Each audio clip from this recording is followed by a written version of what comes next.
Last night, Thursday, November 16th, at the Beacon Theater in New York City, a lovely venue where I have seen many great shows like Steve Earle, Willie Nelson, and Tom Waits, Emmylou Harris I saw at the Beacon back in the day.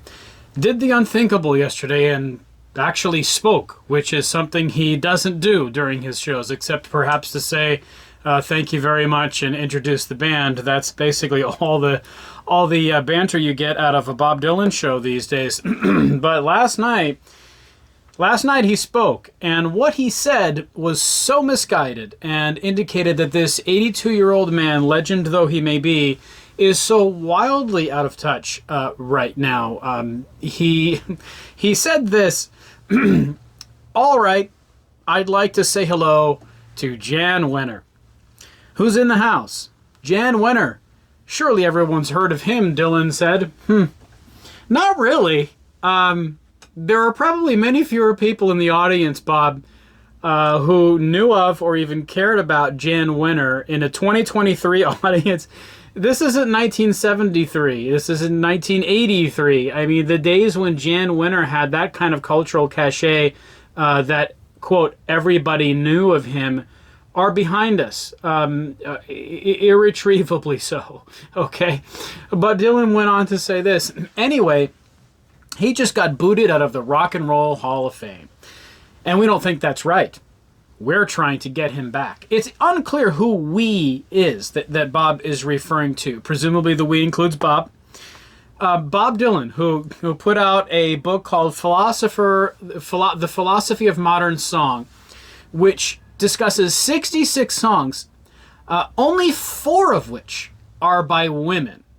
4 out of the 66 songs, and none of those women include Joan Baez, Joni Mitchell, Carole King, Patti Smith. None of them are in there. It's Judy Garland, Nina Simone, Rosemary Clooney, and Cher. Now, let's make it very clear that Nina Simone is one of the premier badasses in the history of American music and absolutely belongs to be in that book. The other choices are odd, especially given the kinds of choices that were at Bob's disposal for a book with a title as lofty as The Philosophy of Modern Song. And that's where things get hairy for Jann Wenner, because this word philosophy or philosopher really was one of the words with which he hung himself out to dry. In an interview with the New York Times that came out on September 15th, about his new book called The Masters, another lofty title, Conversations, with, of course, 7 white men. Those white men include Bono, Bob Dylan, Jerry Garcia of the Grateful Dead, Mick Jagger of the Rolling Stones, John Lennon of the Beatles, Bruce Springsteen, and Pete Townsend of The Who. Okay, and the book became controversial because he did this interview with the New York Times' David Marchese, who asked him, just curious, Jann, why is it that the so-called masters are only these 7 white men? There were no women. There were no people of color, artists of color, who could be designated in a so-called master, however you define that, Jann. And one of Jann's first responses to that pressing by this talented journalist, David Marchese, is, quote, direct quote, "The women, just none of them were as articulate enough on this intellectual level." Listen to the composition of this sentence by a man who is denigrating the articulate capacities of peers. Just none of them were as articulate enough on this level. See, the thing about criticizing others for whether or not they're articulate is that it helps to be articulate yourself, Jann. And that is an incoherent sentence, okay? So that's where you know we're not going to get started off on the right foot with this discussion, but it gets worse, so much worse. This is the controversy that Bob Dylan is referring to at the Beacon Theater last night. This is the man that Bob Dylan is stepping up for. Now, Bob Dylan is someone whom Jann Wenner has been interviewing since 1969. There are plenty of photos of them chumming around together. They're close. They seemingly still have great mutual respect. Otherwise, Bob wouldn't have made one of the rare occasions that he speaks, something that happened only to defend Jann Wenner before a public audience and public remarks. But Here's what else happens in this interview. The interviewer, David Marchese, says, "Oh, stop it.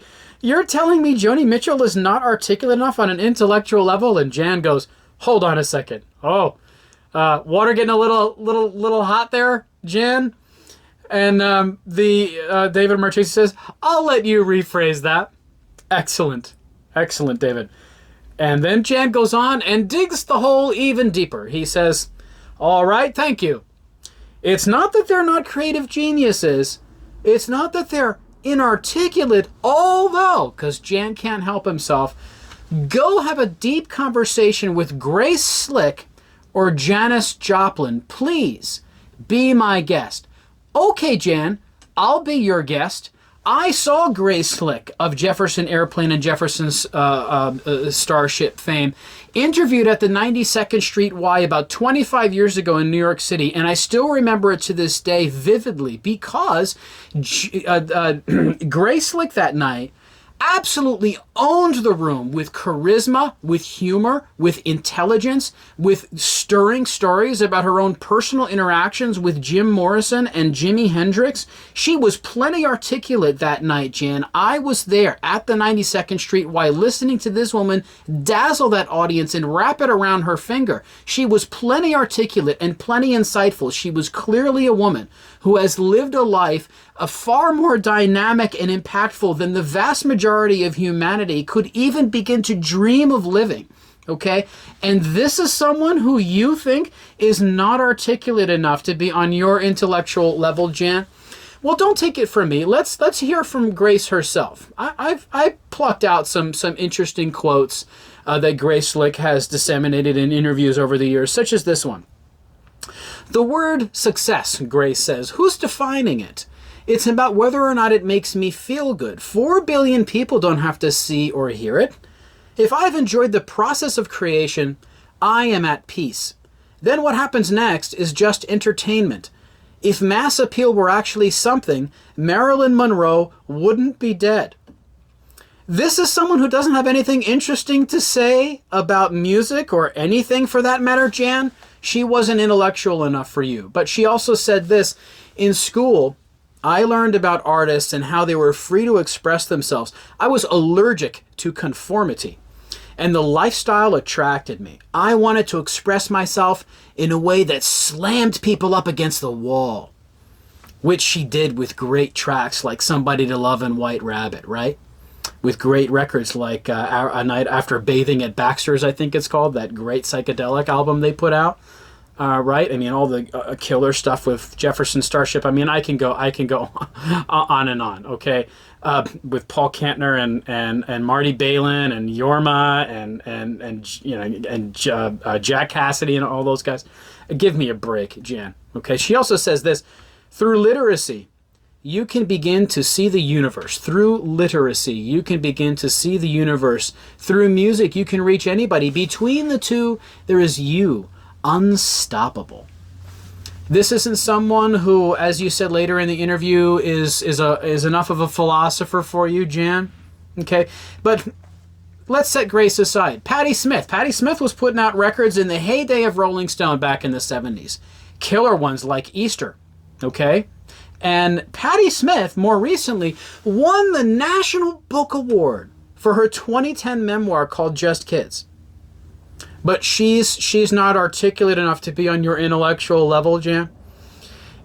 Patti Smith, who was handpicked by Bob Dylan to go accept the Nobel Prize in Stockholm in 2016 on his behalf and perform A Hard Rain's Gonna Fall at that ceremony.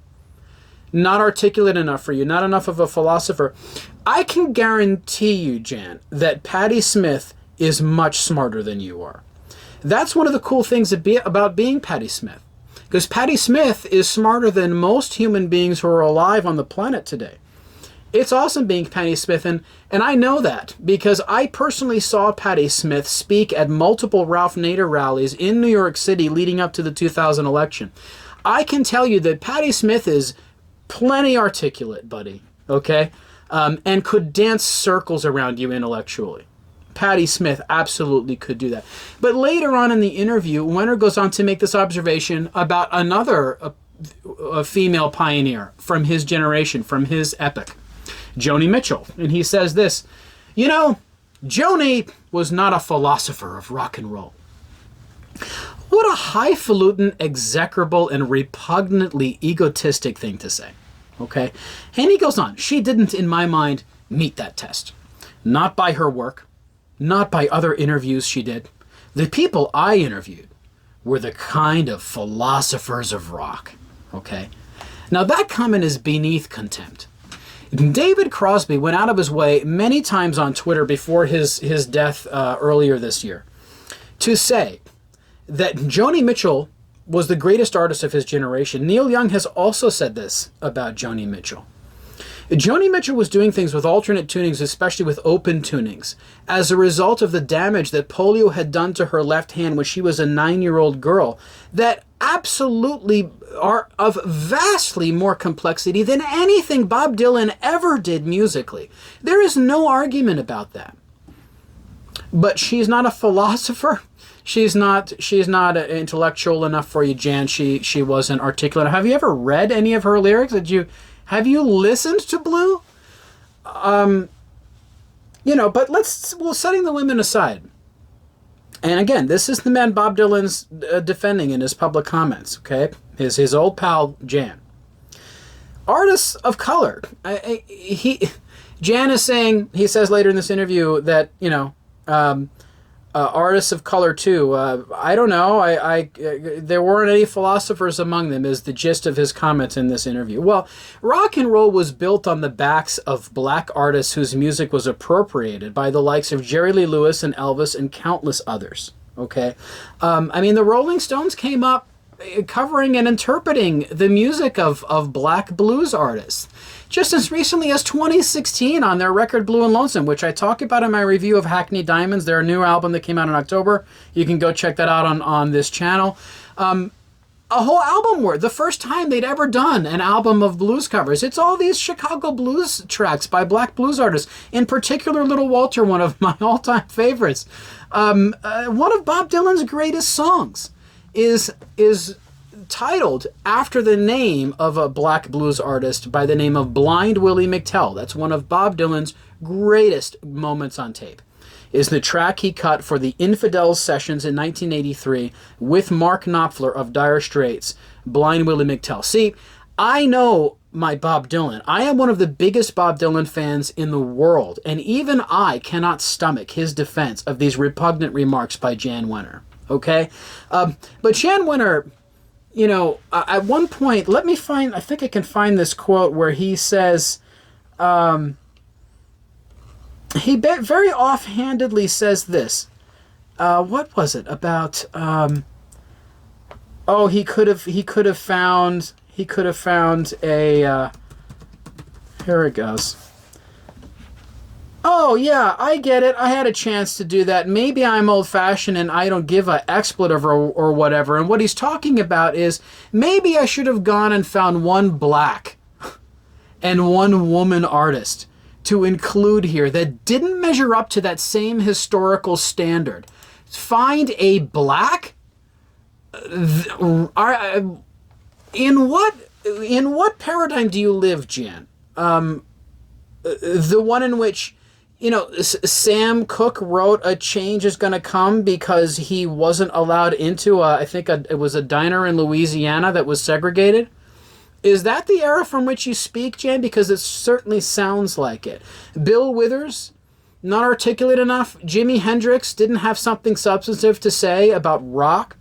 Buddy Miles, one of my favorite performers from that era, played in Miles Davis's bands, but did a killer cover of Neil Young's "Down by the River." Did one of his songs that it was at my wedding with my wife. We slow danced to a Buddy Miles track. You're the one. Buddy Guy, who's still around at age 87 and performing. You can't have an illuminating conversation about blues and rock history with that man. Are you kidding me? Marvin Gaye, Curtis Mayfield, Smokey Robinson, like Billy Preston, Robert Cray. There are no philosophers among them, Jen. Are you even aware of the existence of Questlove? You can't have... he's not worth talking to about music, Jen. Sam Cooke, as I mentioned, he wrote A Change Is Gonna Come, which was listed number 3 on Rolling Stone's 2021 list of the 500 greatest songs ever, right? Number 3 on that list, but he's not articulate enough. Now, I understand that Sam Cooke's death on December 11th, 1964 made it impossible for you to have interviewed the man. Rolling Stone didn't come into being until later on. But the problem for you, Jann, is that these remarks denigrate all artists of color. These remarks cast an aspersion on those whom you couldn't possibly have interviewed because they died too young, like Sam Cooke, okay? And here's the other thing is, and you should know this, Jann, because you interviewed lots of people for Rolling Stone over the decades, right? You founded Rolling Stone magazine, right?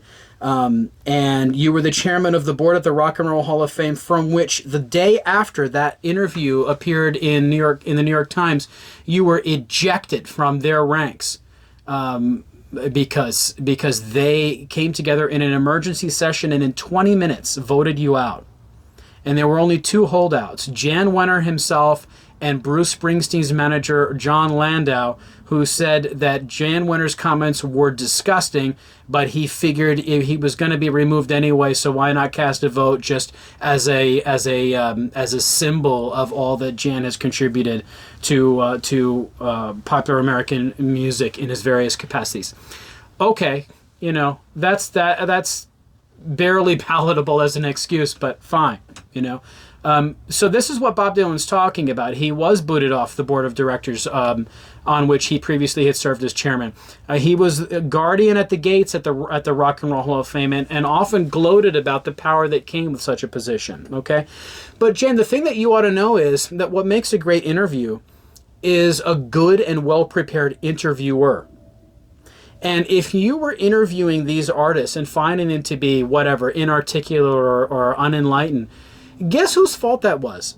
Yours as the interviewer, okay? I interview people for a living as the editor of a magazine. I interview at least a handful of people a month and often more than that. I've written features in the last several years that included interviews by almost 24 people. And I know that you got to prepare for the interview. You have to have a sense, both visceral and otherwise, about the kinds of stories that your interview subject is capable of telling or prepared to tell. And you've got to ask the questions that dig deep enough to cull those stories out of their beings. That's your job, Jann. And if you couldn't do that with Patti Smith or Joni Mitchell or Carole King or Madonna, then that's on you, Jann. If the only people that you found to be substantive enough to designate masters in your book were these 7 white men, that's your failing as the interviewer, Jann. You screwed that up, okay? And I'm reading this interview in the Times and thinking, who are you, Jann? Anyway, like, who the hell are you? Have you written songs? Did you write Landslide at age 27 as Stevie Nicks did? Are you telling me that some 20-something kid capable of such lyrical genius and insight isn't worthy of regard as someone who is on the same intellectual level as you? I'm pretty sure Stevie Nicks would have a thing or two to say about that. Okay?